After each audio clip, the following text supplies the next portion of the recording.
अपनाइए 12 खास आयुर्वेदिक जड़ी बूटियों से बनी रूप मंत्र आयुर्वेदिक फेस क्रीम। ये कोई कॉस्मेटिक नहीं, आयुर्वेदिक औषधि है।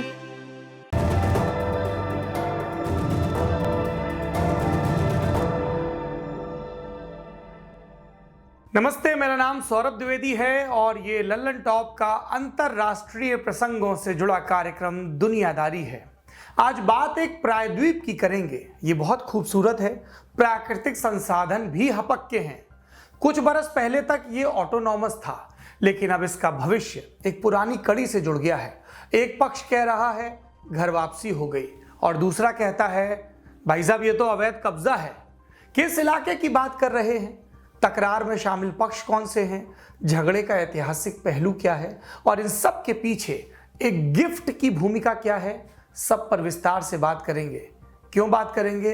क्योंकि ये एक देश की बात है। देश पर कोई जबरई में कब्जा कर ले, आप सोच सकते हैं आज की तारीख में।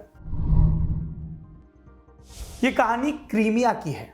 ब्लैक सी में स्थित प्रायद्वीप, इकलौता देश जिससे इसकी जमीनी सीमा लगती है वो है यूक्रेन।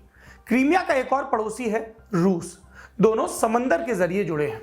अभी वाली खबर मैं आपको विस्तार से बताऊंगा, पर पहले बैकग्राउंड जानते हैं और इसके लिए हमें इतिहास में दाखिल होना पड़ेगा। बात तब की है जब दूसरा विश्व युद्ध खत्म होने की तरफ बढ़ रहा था। 1944 का साल था।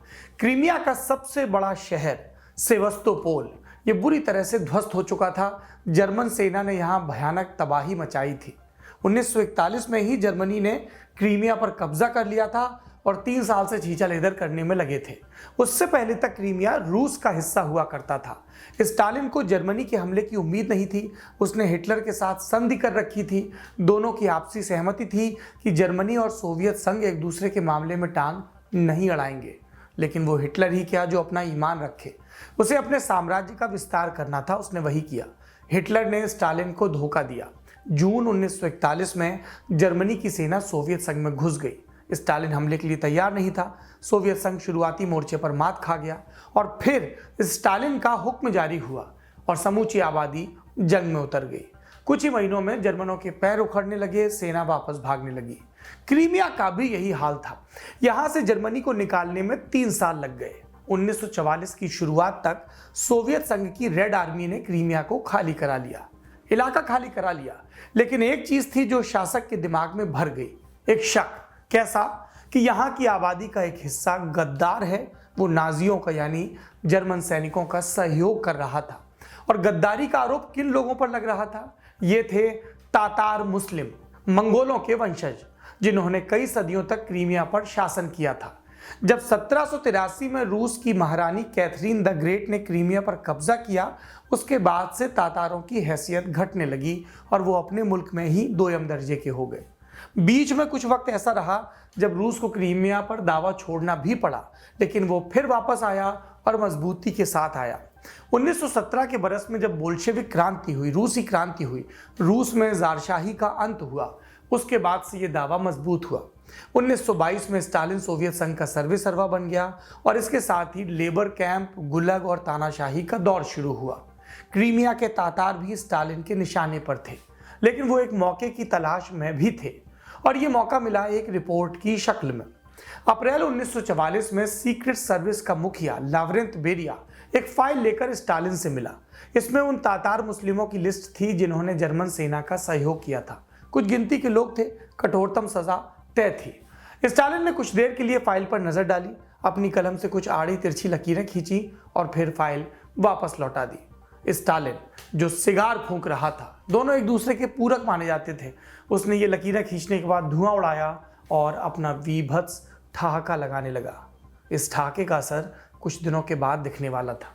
इस असर को देखने के लिए हमें कैलेंडर में मई के महीने का और नक्शे पर सेवस्तोपोल का रुख करना होगा।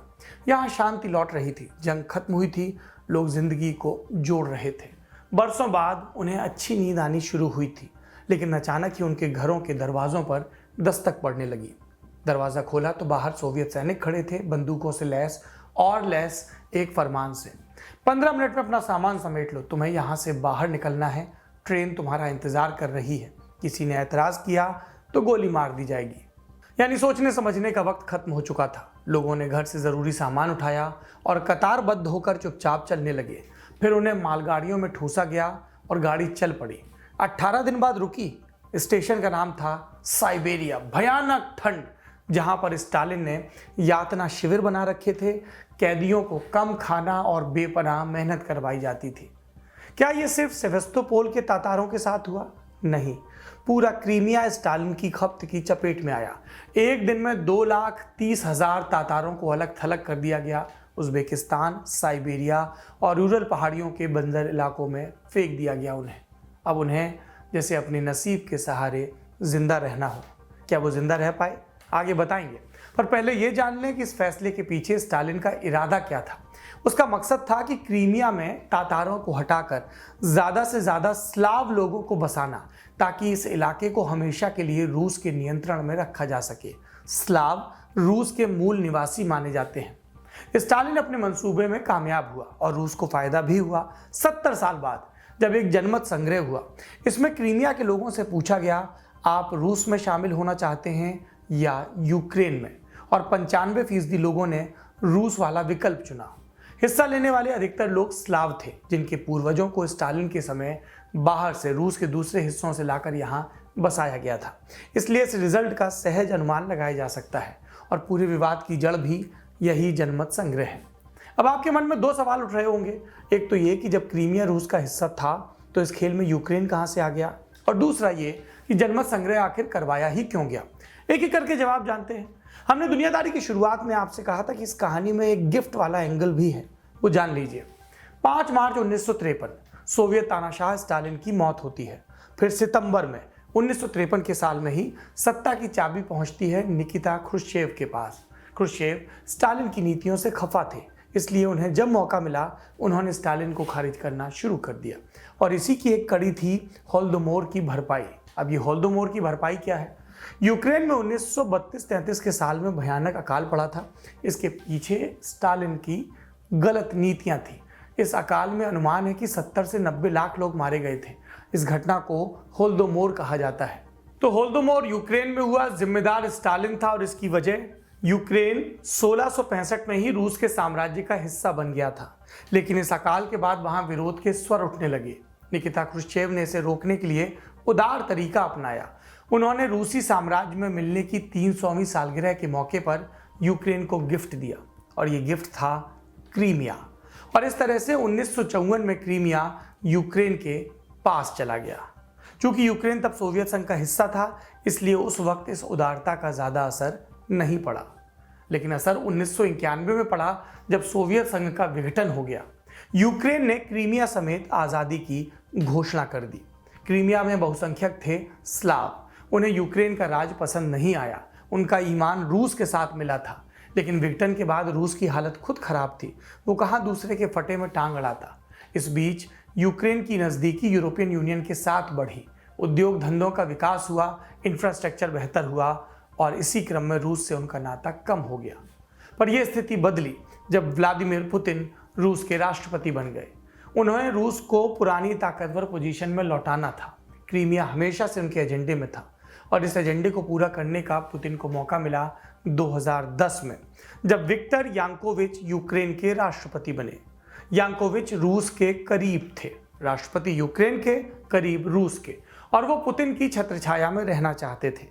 ऐसे में नवंबर 2013 में, यानी उनके कार्यकाल के दौरान ही, एक बड़ी घटना होती है। यूक्रेन यूरोपियन यूनियन में शामिल होना चाहता था। इसके लिए कुछ कागजात पर दस्तखत होने थे, लेकिन ऐन मौके पर राष्ट्रपति यानुकोविच ने दस्तखत करने से मना कर दिया और यूरोपियन यूनियन के बजाय रूस से कर्ज ले लिया। उनके इस फैसले के खिलाफ यानुकोविच के प्रोटेस्ट शुरू हो गए देश में। यूक्रेन की राजधानी है कीव। शहर के यूरो स्क्वायर पर लोग जम गए और राष्ट्रपति का इस्तीफा मांगने लगे। ये प्रोटेस्ट नवंबर 2013 में शुरू हुआ और 22 फरवरी 2014 तक चला। इस दिन यानुकोविच देश छोड़कर भाग गए और उन्होंने बाद में रूस में शरण ली। रूस को लगा यूक्रेन पर इतने दशकों में जो पकड़ बनाई थी वो खत्म हो जाएगी, तो उसने 2 काम किए। पूर्वी यूक्रेन के विद्रोहियों को समर्थन दे दिया और इन विद्रोहियों ने कई इलाकों को आज़ाद घोषित कर दिया। यूक्रेन को चिंता थी कि हमारी संप्रभुता कायम रहे राष्ट्रपति के भागने के बाद भी। ऐसे में यूक्रेन की सेना ने इन विद्रोहियों से संघर्ष शुरू किया। ये आज तक चल रहा है। इसमें 13,000 से ज़्यादा लोग मारे जा चुके हैं। दूसरा खेल रूस ने किया क्रीमिया में, जो यूक्रेन का हिस्सा हो चुका था निकिता खुश्चेव के उस ऐलान के बाद 1954 के। क्रीमिया में क्या किया रूस ने, पुतिन ने क्रीमिया में जो विद्रोही गुट थे उन्हें मदद पहुंचाई, और जब उससे भी बात नहीं बनी तो रूस की सेना उतार दी।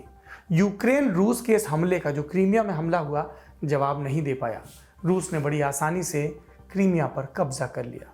फिर उसने अपनी निगरानी में जनमत संग्रह करवाया और कथित तौर पर वैध तरीके से क्रीमिया को खुद में मिलाने का ऐलान कर दिया।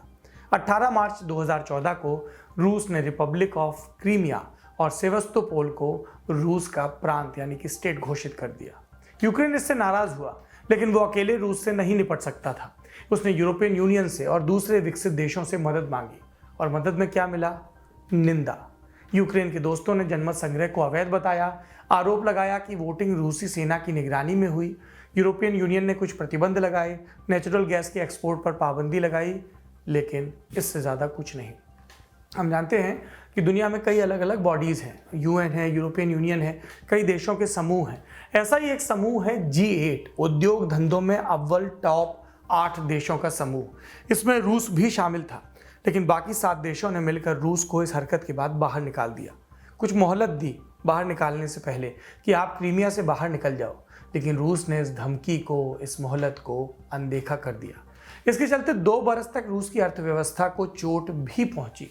2018 में रूस ने G8 को हमेशा के लिए टाटा कर दिया, लेकिन क्रीमिया से अपना दावा नहीं छोड़ा। अब सवाल उठता है कि क्रीमिया रूस और पुतिन के लिए इतना महत्वपूर्ण क्यों है? पहली वजह तो है ऐतिहासिक। क्रीमिया हमेशा से रूसी साम्राज्य का हिस्सा था। अगर निकिता खुश्चेव ने यूक्रेन को गिफ्ट न दिया होता तो शायद झगड़े की नौबत ना आती। दूसरी बात, व्लादिमीर पुतिन रूस को सोवियत काल जैसा मजबूत बनाना चाहते हैं। इसके लिए ज़रूरी है कि अलग हो चुके हिस्सों को वापस मिलाया जाए। क्रीमिया एक छोटा सा मोहरा भर है। जानकारों की माने तो पुतिन ये संदेश देना चाहते थे कि रूस इज बैक। दूसरी वजह, क्रीमिया की लोकेशन। क्रीमिया पर नियंत्रण का मतलब है ब्लैक सी पर एकाधिकार। रूस का ब्लैक सी समुद्री बेड़ा सेवेस्तोपोल में ही तैनात है। इससे उसे तुर्की, बुल्गारिया और रोमानिया जैसे देशों को दादागिरी दिखाने में आसानी रहती है। 2008 में जॉर्जिया के साथ लड़ाई में भी इसी बेड़े ने अहम भूमिका निभाई थी। इसके अलावा सीरिया में असद सरकार को मदद पहुंचाने में भी ब्लैक सी के इस रूट के जरिए आसानी रहती है। रूस क्रीमिया में लगातार अपने डिफेंस सिस्टम को इसीलिए और भी विस्तार दे रहा है। तीसरी बड़ी वजह, ब्लैक सी में मौजूद प्राकृतिक संसाधन। नेचुरल गैस और तेल का अथाह भंडार है, अरबों खरबों की कीमत का। रूस इस खजाने को क्यों अपने हाथ से जाने देगा? तो ये तो हुई क्रीमिया से रूस की मोहब्बत की वजह। क्रीमिया आज फिर चर्चा में क्यों है? वजह है G7 देशों का बयान। क्रीमिया में रूस के कब्जे के 7 बरस पूरे हो गए हैं। इस मौके पर America, Britain, France, Japan, Italy, Canada और जर्मनी, G7 के देश, इनके विदेश मंत्रियों ने साझा बयान दिया और इसमें यूक्रेन को समर्थन की बात दोहराई गई। कहा गया कि क्रीमिया पर रूस का टेक ओवर अवैध था और हमेशा अवैध रहेगा। रूस चाहे इसे वैध बनाने की कितनी भी कोशिशें कर ले, उसे मान्यता नहीं मिलेगी। अब रूस की बात हो रही है, अमेरिका पूरी तरह से ना पिक्चर में नहीं हो सकता। जो बाइडेन की बात करते हैं, जब बराक ओबामा प्रेसिडेंट थे तब ये वाइस प्रेसिडेंट थे, उनकी टीम में थे। 2014 की बात है ये, जब पूरा मामला हुआ क्रीमिया का। अब जो बाइडेन अमेरिका के राष्ट्रपति बन चुके हैं, उन्होंने भी एक बयान जारी कर कहा क्रीमिया यूक्रेन का हिस्सा है और रहेगा। यानी 7वीं सालगिरह पर बहुत सारे बयान आए। पुतिन का भी बयान आया प्रोग्राम की शक्ल में। मॉस्को में सदैव वो मौजूद रहे और क्रीमिया में वीडियो लिंक के जरिए उन्होंने कई प्रोग्राम्स में शिरकत की। और क्या कहा? ये पूरे देश के लिए छुट्टी का दिन है। हमने इतिहास की गलती को सुधारा है। उस जमीन की हर एक इंच सोवियत और रूसी सैनिकों के लहू से सींची हुई है। क्रीमिया की धरती रूस के लिए पवित्र है। अब आप अंदाज़ा लगा सकते हैं इस बयान से कि स्थिति कितनी गंभीर है। जाते जाते एक तथ्य और सुन लीजिए। G7 देशों के साझा बयान में एक पंक्ति थी, हम क्रीमिया में रूस द्वारा तातार समुदाय के खिलाफ किए गए मानवाधिकार उल्लंघन की कड़ी आलोचना करते हैं। पर हमने तो बताया था कि तातारों को स्टालिन ने हमेशा के लिए निकाल दिया था, फिर वो वापस कब आए? लेबर कैंप में भेजे गए तातार में से अधिकतर तो रास्ते में मर गए। जो बचे वो कैंप पहुंचे, यहाँ भी रोजाना 7-8 लोग मरने लगे, भूख से या टॉर्चर से। लोगों में इतनी शक्ति नहीं थी कि उनका अंतिम संस्कार भी किया जा सके। ऐसे में इनकी लाशों को सियार और दूसरे जानवर खा जाते थे। फिर भी कुछ तातार बच गए। उन्होंने उसी दुनिया को अपना सच मान लिया और किसी तरह जिंदा रहने की कोशिश करते रहे। 1967 के साल में जब स्टालिन के फैसले को पलटा गया, तब पहली बार इन यातना शिविरों से 300 तातारों को वापस क्रीमिया लाया गया। दरअसल ये एक प्रोपेगेंडा मिशन था। तातार वापस लौटे मिखाइल गोर्बाचोव के टाइम पर पेरेस्ट्रोइका की पॉलिसी आई। जी, कुछ बरस कुछ दशक कहानी आगे बढ़ गई और इस पॉलिसी में, पेरेस्ट्रोइका की पॉलिसी में क्या था? सोवियत संघ बाहरी दुनिया के लिए खुल रहा था। सोवियत संघ तब अपनी आखिरी सांसें भी गिन रहा था। वो अफगानिस्तान समेत कई मोर्चों से लौट रहा था। ऐसे में हजारों की संख्या में तातार अपनी पुश्तैनी ज़मीन पर वापस आए, फिर से अपना घर बार बसाया। उनके जीवन में सब कुछ ठीक चलता रहा 2014 तक, लेकिन फिर रूस ने क्रीमिया पर कब्जा किया और एक बार फिर से तातारों को प्रताड़ित किया जाने लगा। उनके नेताओं की हत्या। अभी भी सैकड़ों की संख्या में तातार रूस की जेल में बंद हैं और कई मुकदमा शुरू होने का इंतजार कर रहे हैं। और जो जेल में नहीं हैं और बसाहट में भी नहीं हैं, वो कहाँ हैं? वो पलायन कर रहे हैं। 2014 से अब तक 1,40,000 से ज़्यादा तातार क्रीमिया छोड़कर भाग चुके हैं। उन्हें अपना अतीत याद है और वो वापस उस आग में जलने से बचना चाहते हैं। पुतिन की कथित दादागिरी का एक स्याह पक्ष ये भी है, मानवीय अधिकारों के प्रति निरंकुश, जो उन्हें जोसेफ स्टालिन के बराबर खड़ा करता है, कमोबेश तानाशाह वाली सीट पर। आज की दुनियादारी में इतना ही। अपना और अपनों का ख्याल रखिए। शुभ रात्रि। कसर रह गई हमारी कोशिशों में, कसक रह गई कि देश जितना बेहतर, जितना महान हो सकता था, हो नहीं पाया। और एक कसम रह गई कि देश का जो कर्ज है उसे थोड़ा बहुत तो उतारना है। भावुकता का लबादा ओढ़कर बोलता तो यूं बोलता, लेकिन बात सीधी है तो सच्चे ढंग से आप तक कही जानी है। लल्लन टॉप लेकर आया है एक नया प्लेटफॉर्म, तेरा तुझको अर्पण। ये प्लेटफॉर्म उन सब भारतवासियों के लिए है जो भारत से दूर किसी दूसरे देश की जमीन पर हैं, कभी पढ़ाई के लिए, कभी नौकरी के लिए। ये उन सब भारतवंशियों के लिए भी है जिनकी पहचान का हिस्सा ये महान देश है, लेकिन कुछ कसर और कसक है। तो आइए कसम खाएं कि देश को बेहतर बनाएं। हमें आपसे चाहिए आपके हिस्से का ज्ञान, जो आप लल्लन टॉप के जरिए अपने देशवासियों के साथ साझा करें। ये मस्ती के पल भी हो सकते हैं जब आप कहीं घूमने जाएं और आपको लगे कि सिर्फ मेरे यार दोस्त और परिवार वाले ही क्यों, पूरा देश जाने इन नायाब चीज़ों के बारे में। ये पॉलिसी से जुड़ा, ज्ञान से जुड़ा कोई मसला हो सकता है। तो आइए और लल्लन टॉप की इस नई पेशकश तेरा तुझको अर्पण का हिस्सा बनिए।